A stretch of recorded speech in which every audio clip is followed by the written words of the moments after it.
Take a look at more news. Approximately 25,000 hectares of farmlands in the south of Sri Lanka are likely to be destroyed as the Ceylon Electricity Board refuses to release water from the Samanala Wewa to the Udawalawa Reservoir.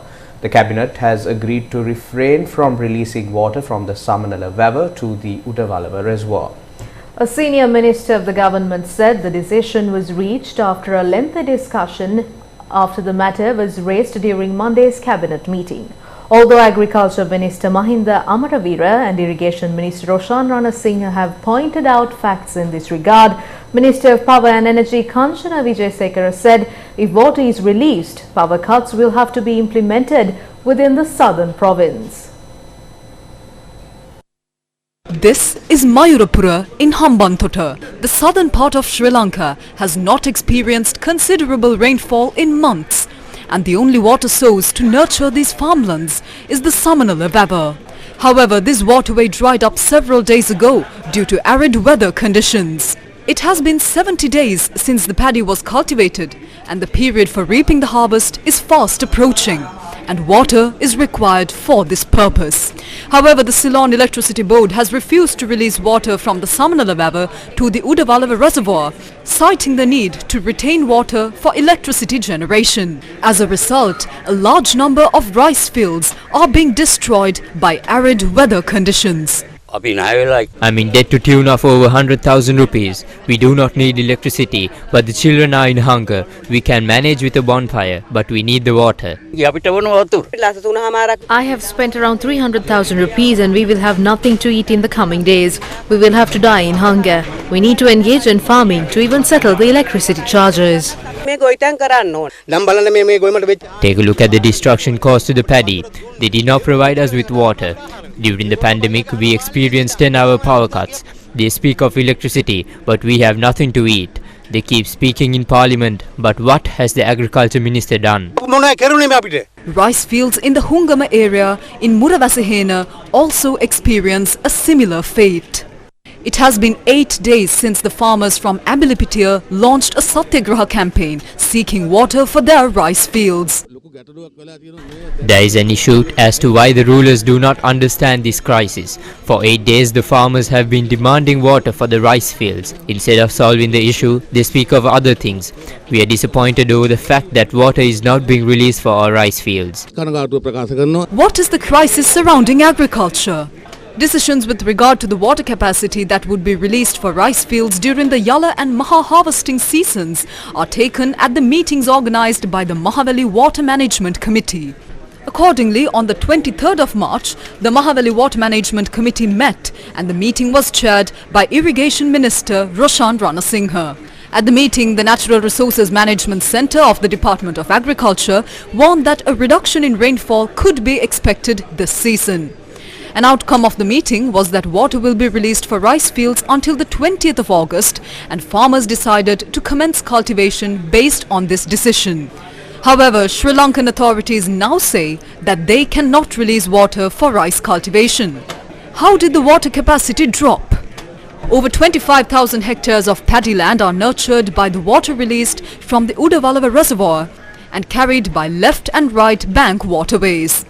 More than 30,000 families depend on the agriculture industry in this area alone. Now, the Udawalawa Reservoir gets its water from the Samanala Wewa, which is controlled by the Ceylon Electricity Board.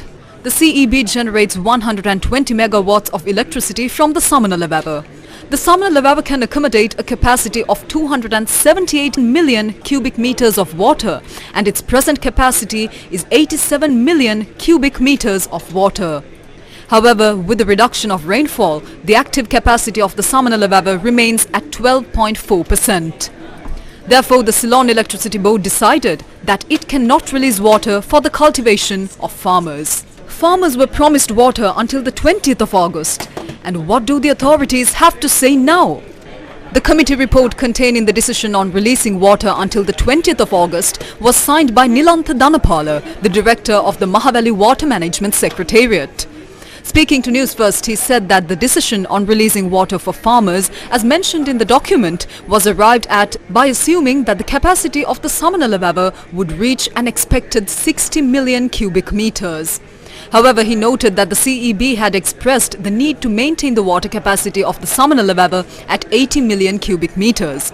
The director of the Mahavali Water Management Secretariat pointed out that the farmers had cultivated an additional 10,000 hectares more than the agreed amount. He noted that if the CEB agrees to drop the required water level at the Samanala Wewa to 60 million cubic meters, the issue can be resolved. Was any study conducted on the benefits that could be reaped by releasing water for electricity and water for farmlands? The Mahavali Water Management Secretariat said that if the rice harvest is lost, the loss will be around 17 billion rupees, while the revenue earned by generating electricity would be around 1 billion rupees. What does the Ceylon Electricity Board have to say? We cannot release water.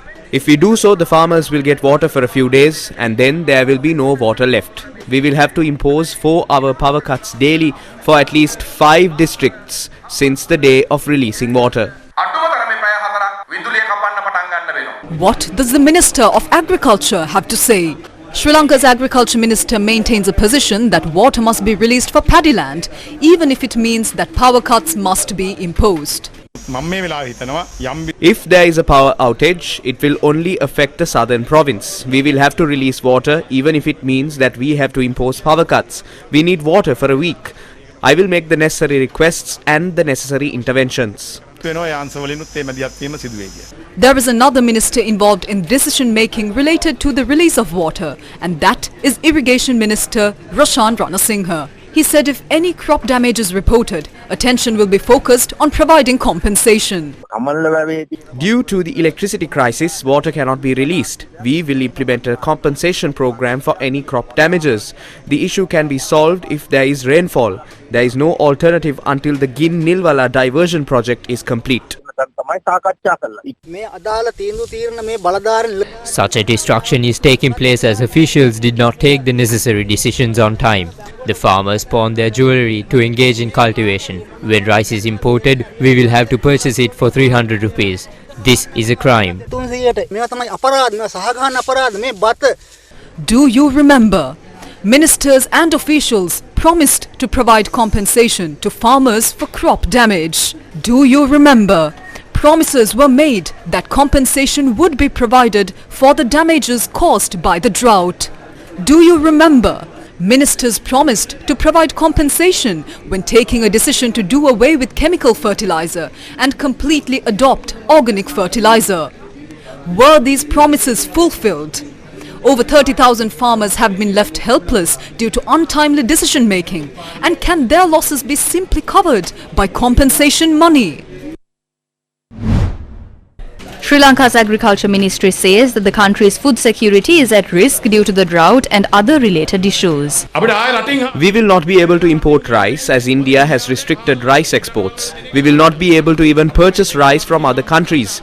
We are facing a situation with regard to the survival of the people. The Paddy Marketing Board said that local farmers are not coming forward to sell their paddy harvest to the state. Chairman of the Paddy Marketing Board, Buddhika Idamalgoda, speaking to Newsfirst, said that local farmers are anticipating to sell their paddy harvest to the private sector for a higher price. The Paddy Marketing Board had received 500 million rupees to purchase paddy at an interest rate of 8%. He said the Paddy Marketing Board has requested for another 750 million rupees for paddy purchasing. The Paddy Marketing Board is operating 30 storage facilities for paddy purchasing. There is a reduction in paddy received by us. We have purchased around 3,500 million metric tons of paddy.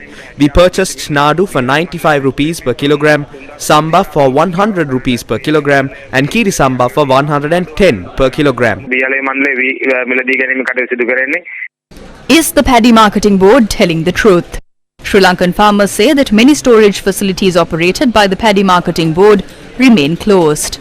This is the storage facility owned by the Paddy Marketing Board located in Hambantota. The harvest from around 3,500 acres of rice fields is being reaped in the Bandagiriya and Kalipur areas in Hambantota. According to local farmers, the Palle Malala storage facility, located some 8 kilometers away from Hambantota town and operated by the Paddy Marketing Board, was open for several days and closed for over a week.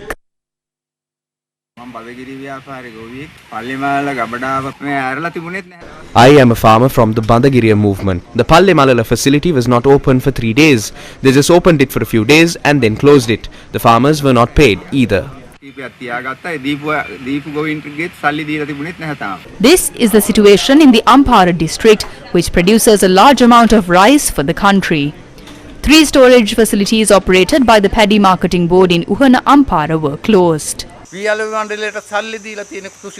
The Paddy Marketing Board has obtained money for an interest rate of 8%. They purchased samba, kiri samba and paddy. Those were not cultivated in Ampara. We only cultivate red and white nadu.